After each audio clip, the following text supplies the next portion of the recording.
आरक्षण उपवर्गीकरण विरोधी महामोर्चास अण्णाभाऊ साठे पीपल्स फोर्सचा जाहीर पाठिंबा। अखिल भारतीय भिक्खू संघ, भारतीय बौद्ध महासभा, समता सैनिक दल आणि आरक्षण उपवर्गीकरण विरोधी महामोर्चा कृती समिती नांदेडच्या वतीने रविवार दिनांक 9 ऑगस्ट 2026 रोजी निघणाऱ्या आरक्षण उपवर्गीकरण विरोधी महामोर्चास अण्णाभाऊ साठे पीपल्स फोर्स या सामाजिक संघटनेच्या वतीने पाठिंबा दर्शविला असून या मोर्चात सहभागी होणार असल्याचे जिल्हाधिकारी नांदेड आणि जिल्हा पोलीस अधीक्षक नांदेड यांना एका निवेदनाद्वारे संघटनेच्या वतीने कळविण्यात आले आहे।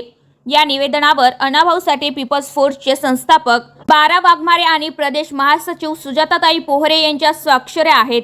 अण्णाभाऊ साठे पीपल्स फोर्स ही मातंग समाजातील एक प्रभावी आणि दखलपात्र संघटना असून या संघटनेने घेतलेल्या भूमिकेमुळे आरक्षण उपवर्गीकरण महामोर्चास निश्चितच बळ मिळणार आहे। राज्य सरकार आरक्षण उपवर्गीकरणाची घोषणा करण्याच्या तयारीत आहे।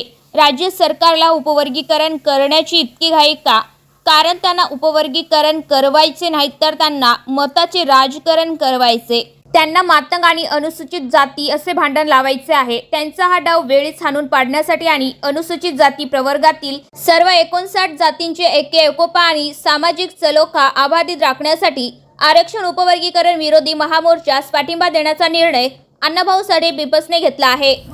एक अण्णाभाऊ साठे पीपल्स फोर्स या संघटनेचा संस्थापक या नात्यानं मी आज नांदेडच्या कलेक्टरला आणि एसपीला संघटनेच्या वतीनं निवेदन दिलं की उपवर्गीकरण विरोधी महामोर्चा अण्णाभाऊ साठे पीपल्स फोर्सचा जाहीर पाठिंबा आहे अशा पद्धतीचं प्रशासनाला आज निवेदन दिलं। त्याच्या प्रती देखील मी या ठिकाणी दिलेले आहेत। डॉक्टर बाबासाहेब आंबेडकरांनी पंजाबमधल्या लुधियाना शहरामध्ये एका जाहीर सभेला संबोधित करताना बाबासाहेबांचे ते शब्द आहेत की महार, मांग, भंगी, चांभार ह्या एकच जाती आहेत आणि भविष्यामध्ये यांच्यामध्ये 59 जातीमध्ये एकजूट राहिली पाहिजे अशा पद्धतीनं बाबासाहेबांनी लुधियानामध्ये बोलले। बाबासाहेबांनी अशा 59 जाती हेरून काढल्यात की या 59 जातीला अतिशूद्रत्वाचा दर्जा आहे आणि ह्या एका वंशाच्या आहेत आणि इथल्या मनुवादी व्यवस्थेनं या सगळ्या 59 जातीला सारखाच न्याय दिलाय। यांना शिवून घेत नाहीत जाऊन, म्हणजे जे काही आपल्यावर या मनुस्मृतीनं लावलेले कायदे आहेत तर या 59 जातीला सारखीच वागणूक होती आणि काळाराम मंदिराच्या सत्याग्रहामध्ये ती 59 जाती बाबासाहेबांनी इंग्रजांना निदर्शनास आणून दिल्या की आमच्या 59 जातीला असा प्रवेश नाही, आमच्या 59 जातीला पाणी पिता येत नाही आणि ह्या 59 जाती एक जिन्सी आहेत, नैसर्गिकरित्या एकत्र राहणाऱ्या आहेत आणि म्हणून या 59 जातीला बाबासाहेबांनी या एससी समूहामध्ये बांधलं आणि हे रिझर्वेशन देताना कुठल्या जातीला कमी दिलंय, कुठल्या जातीला जास्त दिलंय असं कुठल्याही पद्धतीचं नाही।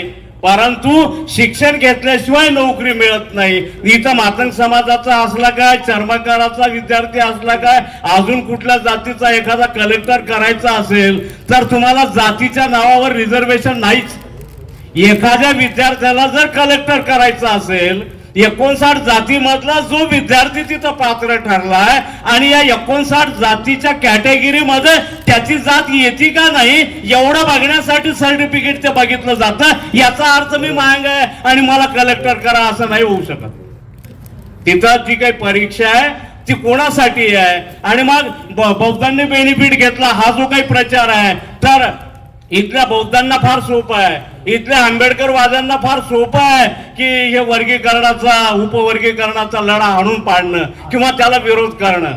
परंतु ज्या जातीतून ही मागणी आली त्या जातीमध्ये राहून हे उपवर्गीकरण रद्द झालं पाहिजे हे म्हणण्याची जी काही हिंमत लागते, जे काही धाडस लागते किंवा होणारा जे काही त्रास आहे ते बघायचं असेल तर मांगाच्याच पोटाला जन्माला यावं लागेल, तेव्हा कळतंय की मांगामध्ये काय विरोध असतो।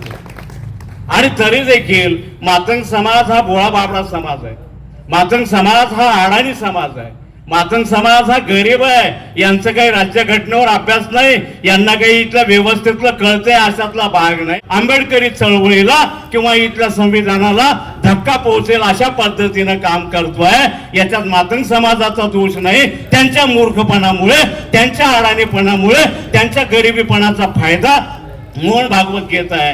बाबासाहेबांनी राज्यघटना लिहिली तर काही 50 वर्षासाठी, 20 वर्षासाठी, 100 वर्षासाठी नाही, की हा भारत देश जोपर्यंत असेल तोपर्यंत बाबासाहेबांची राज्यघटना चालेल अशा पद्धतीचं तरतूद त्याच्यामध्ये आहे. कोणावरच अन्याय त्याच्यामध्ये होणार नाही.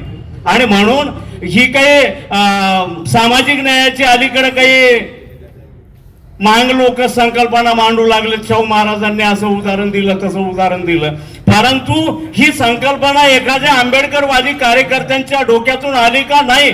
आम्हाला रिझर्वेशन बाबासाहेबांनी दिलं आणि बाबासाहेबांचं हे रिझर्वेशन कसं धोक्याचं आहे, या दोन जातीमध्ये तेढ निर्माण करायचं आहे, तर ही संकल्पना कुठून आली? आणि म्हणून माझी इथं विनंती आहे की त्या समाजाला, भोळ्या बाबड्या लोकांना, अडाणी लोकांना किंवा काही मूर्ख आहेत, काही नालायक आहेत हे गृहीत धरू, त्यांच्यावर विचार करण्यापेक्षा बाबासाहेबांनी आम्हाला 59 जाती एका सूत्रात बांधून ठेवायला सांगितलंय, हे राहिल्या पाहिजेत, ही बाबासाहेबांची संकल्पना होती. म्हणून त्या मातंग समाजाच्या लोकांना डावलून हा मोर्चा करायचा आहे असं न घडता इथं सगळ्यांनी सांगितलं की ऐतिहासिक मोर्चा झाला पाहिजे.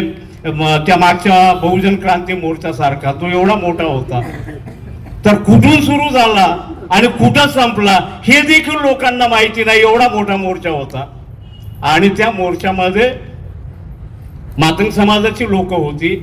याही मोर्चामध्ये मातंगवाड्यामध्ये उपवर्गीकरण हे कसं आपल्या धोक्याचं आहे, कसं नुकसानीचं आहे, हे मातंग वस्त्यामध्ये जाऊन आपल्याला सांगावं लागणार आहे. नाही, या लोकांची मागणी आहे, आपल्याला ते करायचं नाही, असं होऊ नये.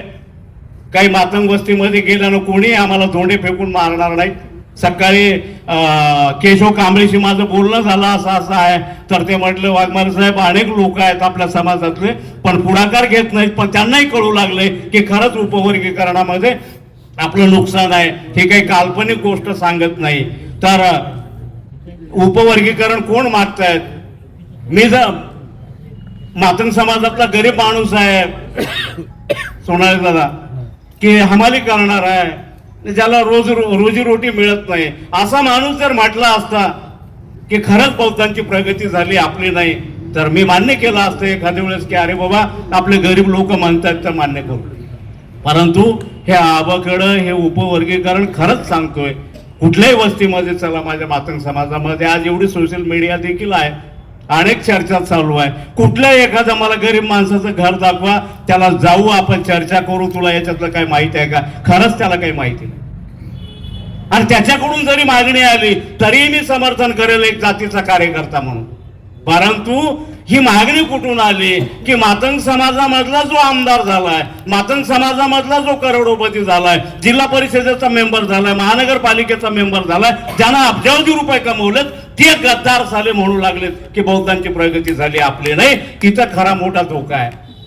आणि म्हणून मी नेहमी सांगतोय की ही मातंग समाजाची मागणी नाही, तर मातंग समाजातले काही दलाल कार्यकर्ते आहेत, मग ते फडणवीसांचे असतील, शरद पवारांचे असतील, अशोकराव चव्हाणांचे असतील, एकनाथ शिंदेचे असतील, चाहे उद्धव ठाकरेंचे असतील, या दलालांची ती मागणी आहे, मातंग समाजाची नाही. आणि मी दाव्यानं सांगेल की रमेश दादा, माझ्याकडे जगण्याचा कुठलाही सोर्स नाही. सिडको हाडको मध्ये कुठल्याही लोकांना विचारा, मी काही नाही खोटं बोलत, कुठलंच काम नाही करत. याचा अर्थ सामाजिक काम नाही करत असं नाही, परंतु जिथून मला 10 रुपये मिळतील, जगण्यासाठी 2 रुपये काढावं लागेल, एका जेवणासाठी मला 10 रुपये काढावं लागतील, याच्यासाठी मी कुठलंही काम करत नाही. माझा काही सोर्सही नाही, मला काही कुठलं जगण्याचं साधनही नाही.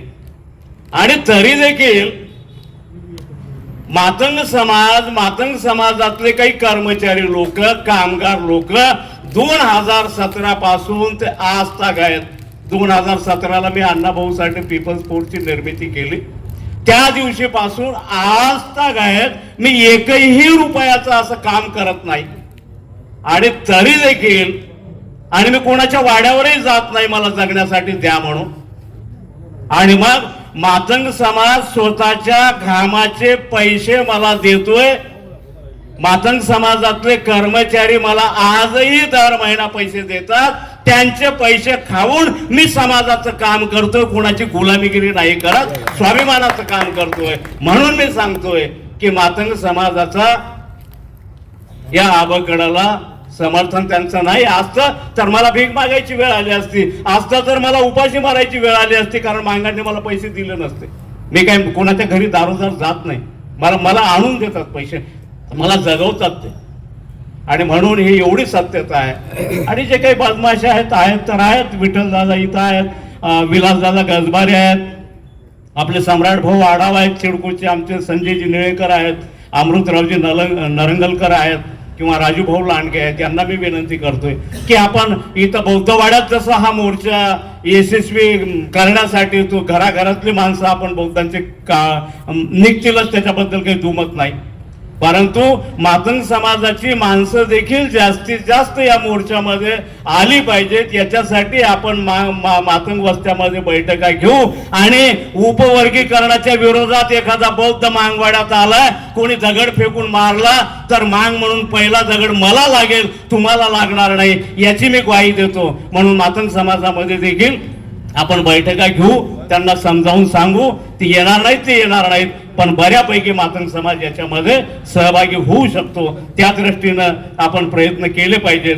एवढंच मी या ठिकाणी सांगेल. आणि मला या ठिकाणी जी काही सन्मानाची वागणूक दिली इथल्या बैठकीच्या संयोजनकर्त्याचं मी त्यांना धन्यवाद देतोय. याच्या आधी जो काही ऐतिहासिक मोर्चा नांदेडला निघाला, सगळ्या वक्त्यांनी त्यांचा उल्लेख केला.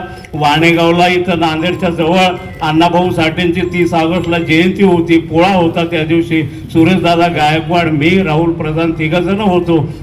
असा मोर्चा काढायचा आम्ही तिघांच्या डोक्यातने ठरवलं. आणि सहयोग नगरमध्ये उर्दू पैनगंगेचं एक रेस्ट हाऊस आहे, त्या ठिकाणी आम्ही बैठक घेतली. आणि एन.के. तायडे नावाचे कार्यकर्ते आहेत, त्यांच्या अध्यक्षतेखाली अॅट्रॉसिटी ऍक्ट समर्थन समिती निर्माण केली. आणि रमेश दादा सोनाळेंच्या मार्गदर्शनाखाली लेबर कॉलनीला एक भव्य अॅट्रॉसिटी ऍक्ट समर्थन समितीची बैठक घेतली. आणि तिथून हा लढा व्यापक बनला. आज रमेश दादा सोनाळे आहेत त्या या बैठकीत, आणि या माध्यमातून याही मोर्चाचं व्यापक स्वरूप निर्माण होईल अशी भावना व्यक्त करतोय आणि थांबतोय. धन्यवाद. जय भीम. जय